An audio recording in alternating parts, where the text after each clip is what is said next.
जय श्री कृष्णा। आइए सुनते हैं आज गुरुवार के दिन भगवान विष्णु और माँ लक्ष्मी की यह कथा। यदि कोई व्यक्ति अपने जीवन में धन का वास चाहता है तो हमेशा ही माँ लक्ष्मी के साथ भगवान विष्णु की आराधना अवश्य करे। इन दोनों का रिश्ता काफी शुद्ध वह सर्वश्रेष्ठ माना जाता है। परंतु ऐसा क्या हुआ था जो लक्ष्मी जी के कारण भगवान विष्णु की आंखें भर आई। पुराणों में विख्यात एक कथा के अनुसार लक्ष्मी जी की किस बात से विष्णु जी इतने निराश हो गए। पुराणों में लिखी एक कथा के अनुसार एक बार भगवान विष्णु शीर्षनाग पर बैठे बैठे उदास हो गए और उन्होंने धरती पर जाने का विचार बनाया। धरती पर जाने का मन बनाते ही विष्णु जी जाने की तैयारियों में लग गए। अपने स्वामी को तैयार होता देखकर लक्ष्मी माँ ने उनसे पूछा, स्वामी आप कहाँ जाने की तैयारी में लगे हैं? जिसके उत्तर में विष्णु जी ने कहा, हे लक्ष्मी, मैं धरती लोक पर घूमने जा रहा हूँ। यह सुन माँ लक्ष्मी जी का भी धरती पर जाने का मन हुआ और उन्होंने श्री हरि से इसकी आज्ञा मांगी। माँ लक्ष्मी द्वारा प्रार्थना करने पर भगवान विष्णु बोले, तुम मेरे साथ चल सकती हो, लेकिन एक शर्त पर तुम धरती पर पहुंचकर उत्तर दिशा की ओर बिल्कुल मत देखना, तभी मैं तुम्हें अपने साथ लेकर जाऊंगा। यह सुनते ही माता लक्ष्मी ने हाँ कह दिया और विष्णु जी के साथ धरती लोक जाने के लिए तैयार हो गई। माँ लक्ष्मी और भगवान विष्णु सुबह सुबह धरती पर पहुंच गए। जब वे पहुंचे तब अभी सूर्य देवता उदय हुए ही थे। रात्रि में बरसात हुई थी, जिस कारण चारों ओर हरियाली ही हरियाली थी। धरती बेहद सुंदर दिख रही थी, जिसके फलस्वरूप माँ लक्ष्मी मंत्र मुग्ध होकर धरती के चारों ओर देख रही थी और भूल गई कि पति को क्या वचन देकर आई हैं। अपनी नजर घुमाते हुए उन्होंने कब उत्तर दिशा की ओर देखा, उन्हें पता ही नहीं चला। मन ही मन मुग्ध हुई माँ लक्ष्मी जी ने जब उत्तर दिशा की ओर देखा तो उन्हें एक सुंदर बगीचा नजर आया। उस ओर से भीनी भीनी खुशबू आ रही थी। बगीचे में बहुत ही सुंदर सुंदर फूल खिले थे।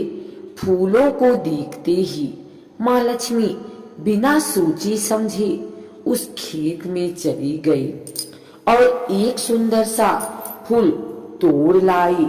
फूल तोड़ने के पश्चात जैसे ही माँ लक्ष्मी भगवान विष्णु के पास वापस लौट कर आई तो भगवान विष्णु की आंखों में आंसू थे। माँ लक्ष्मी के हाथ में फूल देख विष्णु बोले, कभी भी किसी से बिना पूछे उसका कुछ भी नहीं लेना चाहिए। और साथ ही उन्हें विष्णु जी को दिया हुआ वचन भी याद दिलाया। माँ लक्ष्मी को अपनी भूल का जब आभास हुआ तो उन्होंने भगवान विष्णु से इस भूल की क्षमा मांगी। विष्णु ने कहा कि तुमने जो भूल की है उसकी सजा तो तुम्हें अवश्य मिलेगी। जिस माली के खेत से तुमने बिना पूछे फूल तोड़ा है, यह एक प्रकार की चोरी है। इसीलिए अब तुम 3 वर्ष तक माली के घर नौकर बनकर रहो। उसके बाद मैं तुम्हें वैकुंठ में वापस बुलाऊंगा।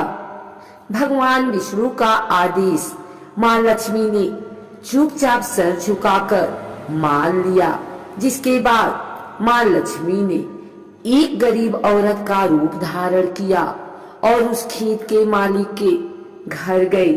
माधव नाम के उस मालिक का एक झोपड़ा था, जहां माधव की पत्नी, 2 बेटे और 3 बेटियां रहते थे। माँ लक्ष्मी जब एक साधारण औरत बनकर माधव के झोपड़े पर गई तो माधव ने पूछा, बहन तुम कौन हो? तब माँ लक्ष्मी ने कहा, मैं एक गरीब औरत हूँ, मेरी देखभाल करने वाला कोई नहीं, मैंने कई दिनों से खाना भी नहीं खाया, मुझे कोई भी काम दे दो, मैं तुम्हारे घर का काम कर दूंगी और इसके बदले में आप मुझे अपने घर के एक कोने में आसरा दे दो। माधव बहुत ही अच्छे दिल का मालिक था, उसे दया आ गई, लेकिन उसने कहा, बहन मैं तो बहुत ही गरीब हूँ, मेरी कमाई से मेरे घर का खर्च काफी कठिनाई से चलता है, लेकिन अगर मेरी 3 की जगह 4 बेटियां होती तो भी मुझे गुजारा करना था। अगर तुम मेरी बेटी बनकर जैसा रूखा सूखा हम खाते हैं उसमें खुश रह सकती हो तो बेटी अंदर आ जाओ। माधव ने माँ लक्ष्मी को अपने झोपड़े में शरण दी और माँ लक्ष्मी 3 साल उस माधव के घर पर नौकरानी बनकर रही। कथा के अनुसार कहा जाता है कि जिस दिन माँ लक्ष्मी माधव के घर आई थी, उसके दूसरे ही दिन माधव को फूलों से इतनी आमदनी हुई कि शाम को उसने एक गाय खरीद ली। फिर धीरे धीरे माधव ने जमीन खरीद ली और सबने अच्छे अच्छे कपड़े भी बनवा लिए। कुछ समय बाद माधव ने एक बड़ा पक्का घर भी बनवा लिया। माधव हमेशा सोचता था कि मुझे यह सब इस महिला के आने के बाद मिला है, इस बेटी के रूप में मेरी किस्मत आ गई है। एक दिन माधव जब अपने खेतों से काम खत्म करके घर आया तो उसने अपने घर के द्वार पर गहनों से लदी एक देवी स्वरूप औरत को देखा। जब निकट गया तो उसे आभास हुआ कि यह तो मेरी मुंह बोली चौथी बेटी यानी वही औरत है। कुछ समय के बाद वह समझ गया कि यह देवी कोई और नहीं बल्कि स्वयं माँ लक्ष्मी है। यह जानकर माधव बोला, हे माँ हमें क्षमा करें, हमने आपसे अनजाने में ही घर और खेत में काम करवाया। हे माँ यह कैसा अपराध हो गया, हे माँ हम सबको माफ कर दें। यह सुन माँ लक्ष्मी मुस्कुराई और बोली, हे माधव तुम बहुत ही अच्छे और दयालु व्यक्ति हो, तुमने मुझे अपनी बेटी की तरह रखा, अपने परिवार का सदस्य बनाया। इसके बदले मैं तुम्हें वरदान देती हूँ कि तुम्हारे पास कभी भी खुशियों की और धन की कमी नहीं रहेगी। तुम्हारे सारे सुख मिलेंगे जिसके तुम हकदार हो।